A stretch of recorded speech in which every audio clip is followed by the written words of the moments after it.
بسم الله الرحمن الرحيم أنا أقول ليا مقع قولها ديجان كعاصمة هرقيسا يدمان شغال وينها دولده هو هرقيسا وحنوش شرفا إن أنا كل واقنو إن مالنتا خميستا أو كوبيجان سقال يلا بعتنك بيش جولاي إن يتهي مالنتا اللو أستي مالنتا أي دعيسو أولوها سيديد الدقمو اللغو نظيفين أيو عاصمة هرقيسا sidoo kale waxaanu halkan ka cilaaminaynaa in khamiis kasta oo bil u dambaysa ay tahay maalinta nadaafadda caasimadda waa maalin olole oo dhammaan degmooyinka Hargeysa laga sameyn doono ololayaal nadaafadeed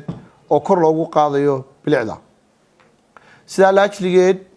waxaanu u baaqaynaa dhammaan dadweynaha ku nool caasimadda Hargeysa oo ay ku jiraan ururada bulshada sidoo kale dhammaan laamaha dawladda ganacsatada shirkadaha iskuulada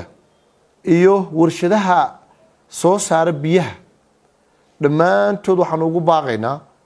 inay si dhammaystiran uga qayb qaataan ololaha weyn Ilaahay baa weyne ee ka dhacaya caasimadda Hargeysa Hargeysa waa caasimadda dalka waxa ay markaasi aynu doonaynaa inay noqoto caasimad nadiif ah si taa loo suuro geliyana waxay u baahan tahay in gamcaha la isu qabsado sidii magaaladan looga dhigi lahaa magaalo nadiif ah oo markaasi aynu ugu faano adduunka sideeda degmo ee caasimadda Hargeysa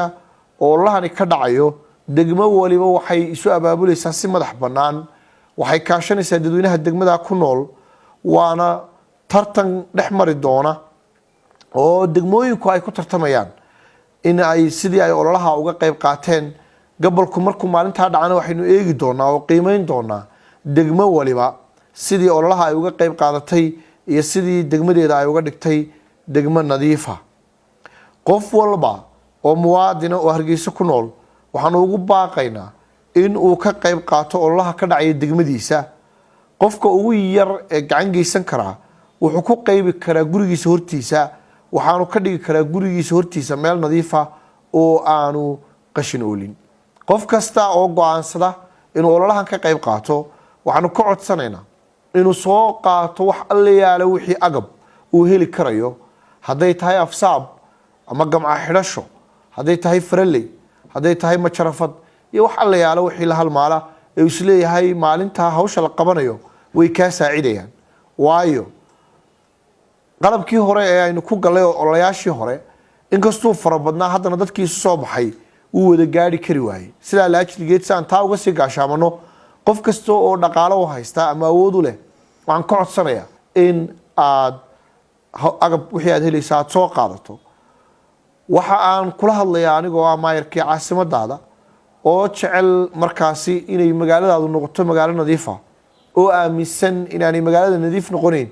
haddii adigu aanad muwaadin ka qayb qaadan reer Hargeysa waa maalin aynu eegayno wadaniyadooda waa maalin aynu eegi doono sidii magaaladooda u jecel yihiin waxaan filayaa tan inay noqoto taariikh cusub oo markaa dadka reer Hargeysa xasuusisa magaaladan inay iyagu leeyihiin magaaladan inay jecel yihiin magaaladan inay ka dhigi karayaan magaalo nadiif ah sida ay markaasi